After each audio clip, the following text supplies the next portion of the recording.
3DMJers, what is up? I am back. Welcome to the Muscle and Strength Training Pyramid. I think it's been about 60 years since I've been on YouTube, so hopefully the internet still works the same. Here I am to put this on the line for you guys. But I'm back, all jokes aside. This has been something I've wanted to do ever since I did the nutritional pyramid for muscle and strength. This is basically a way to organize your thoughts and create a heuristic approach to training, much like I did with nutrition.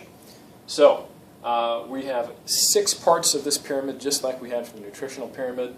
I've had a little bit of a difficulty organizing this because it's not that nutrition is clear cut and dry, but the priorities are a little clearer in nutrition than they are in training. However, I think this construct I've created will help you get to your goals, help you explain things to your clients, help you to understand this stuff better. If you're a student, help you to kind of take some of that theory and put it into application and all the above.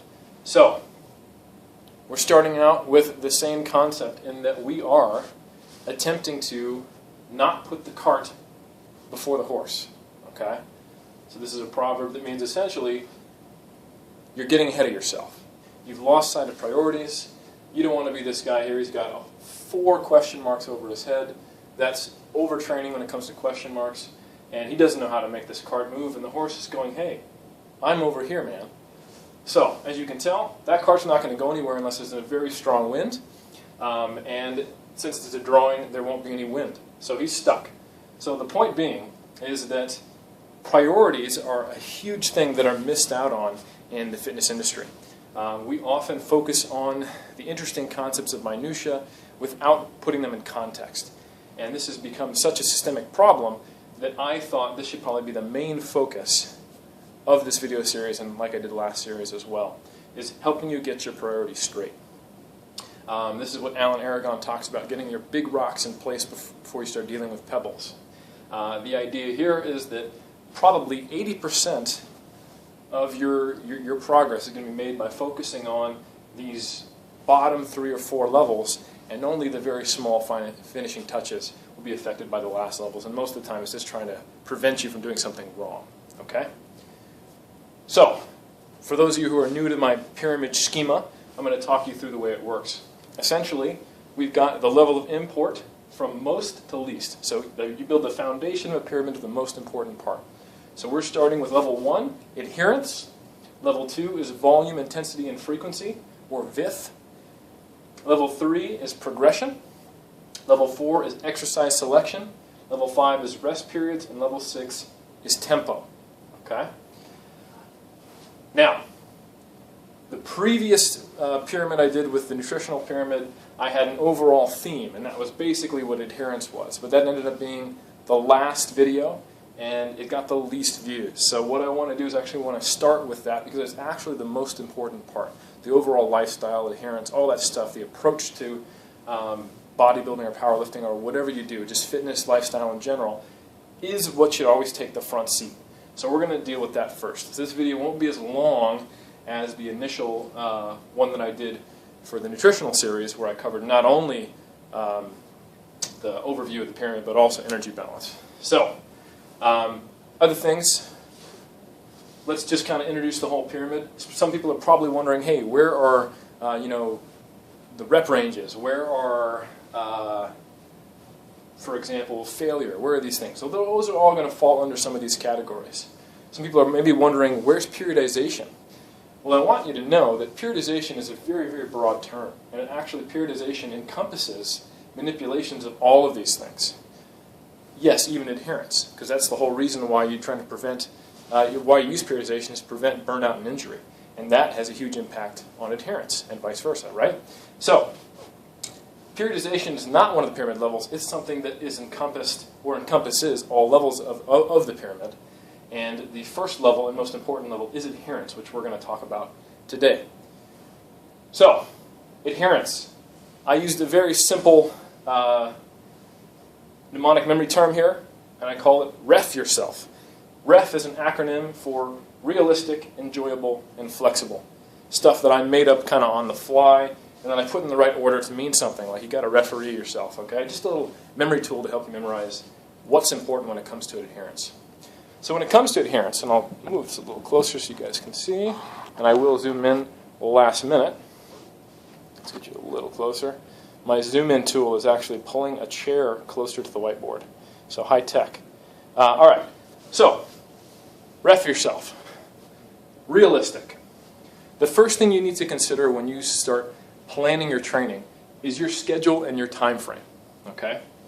If you have 8 weeks till a meet, or if you have 24 weeks until a bodybuilding show, and you follow a 12, 8, 4, some other time frame program, it's not going to go well. You need to figure out a way to match up the time frames you're dealing with in real life to the training principles you're thinking about looking at and considering. You also need to think about, on a week-to-week and day-to-day basis, your schedule. If you've decided for whatever reason that the optimal approach is training 6 days a week for 2 hours per session, however, you work 50 hours a week and have kids and a hobby and some other things that you do in your life, that may not be realistic. You have to start with what can you do before you decide what you should do. Okay? So remember that optimal is not necessarily the same thing as realistic. All right? So always think about fitting your training program to what is sustainable and realistic in your life. Okay? So think about the time frame and think about the schedule. If you only have 4 days a week to work out, but you think a 5-day-per-week program would be perfect, it's not an option. Let go of it. Focus on what you can do in the days you have available. All right? Okay. After realistic, we need to go to enjoyable. There's a thing I wrote here which says optimal does not equal sustainable. Sometimes what might be optimal for you to progress at the fastest rate possible is not necessarily something that you can do for the long term. Okay? Plus, we don't even know what optimal is. There's no way to know. Sure, we try to figure it out and we try to progress towards it, but optimal is kind of this pie-in-the-sky idea. Really what we need to think about is what can I do long term? All right? So don't set yourself up for failure, because if something that is really, really difficult to adhere to, that on paper should be the best, makes you fall off the wagon on a regular basis, that will be worse than something that is just slightly suboptimal that you can adhere to. Remember, consistency is what makes progress rather than perfection. Okay? So consistency over perfection, always. So, enjoyable. Now, why is enjoyment so important? Because I guarantee you that if you take a suboptimal plan that you love, you will put more effort into it than if you take an optimal plan that just doesn't get your juices and your passion flowing. So you always want to think about, how do I make all this stuff that Eric's talking about, all these guidelines, which are going to have some great amount of flexibility and ranges to them, fit what I will enjoy.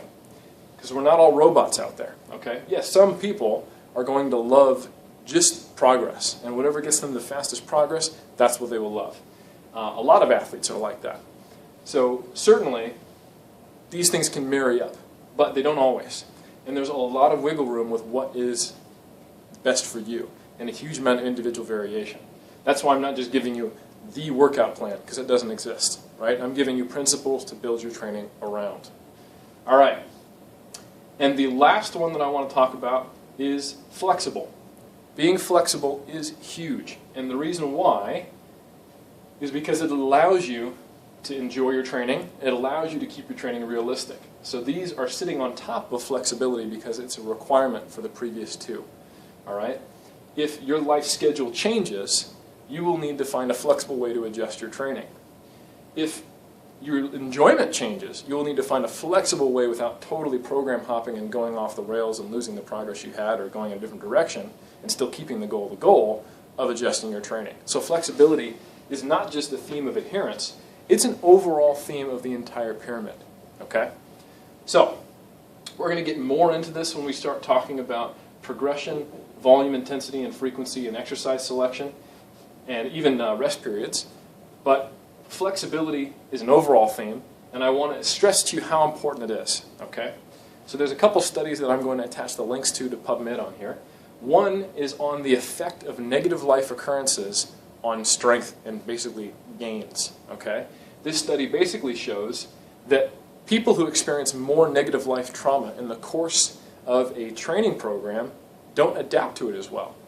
So you can try to control for all of this stuff and try to make it perfect, perfect, perfect. But guess what? If you get divorced, if a family member dies, if you lose your job, if you sustain a injury that doesn't actually affect your training or something like that, or if you get a new job where you have to drive in traffic and traffic really stresses you out on a day-to-day basis, or if you just don't get along with your coworkers at your new job, or whatever, anything you can imagine that creates a negative stress in your life, that can actually affect your progress in the gym. That's why doing things like auto-regulating your training or developing an inherent flexibility to your approach can be very useful so that you can match the training stress to your life's ability to manage stress. Okay? There's also another study, which I'll get into more when we get to VIF, by McNamara, that was done in 2010, where every day people would come in, this group of people who were trained in this study, and they would rate their energy level on a 1 to 10. And there was an easy, moderate, and a hard workout session that they could select from. This is resistance training. And based on their energy level, they'd select it. That group was compared to a group that just did all the exercises in a preordained fashion, regardless of how they felt. And the volume was matched. That by the end of I think it was a 8-week study, I'm forgetting. By the end of the study, the group in the flexible periodization approach, they still completed all the sessions. So by the end of this overall thing, both groups had matched volume, except the flexible group that chose their workout based on how they felt on that day, out of the 3 options, made greater strength gains than the other group. So the point being is that we know stress can affect your progress in the gym, stress outside of the gym. And we know that having a flexible approach to your periodization and your overall approach to training can be superior to having a rigid one. It's not unlike dieting, okay? So, when you think about adherence, you need to think about these 3 things. REF, realistic, enjoyable, and flexible, okay? Now, these are all big picture themes. When we actually get to the acute variables of training, I'm going to talk about how you can actually have flexibility in your intensity, have flexibility in your frequency, and have a flexibility in your volume and your progression and exercise selection, all of that. Okay? So that's the start, bit of a teaser since we didn't get into any nuts and bolts or meat and potatoes. But here's what it's about, and I'm going to bring it in so you guys can see it a little bit closer. All right. So, here's our cart and our horse. As you can see, he's confused. He can't make that cart go. And the horse is over here going, hey man, it's supposed to be in front. And then we've got our pyramid. Tempo, least important. Rest period, second least important.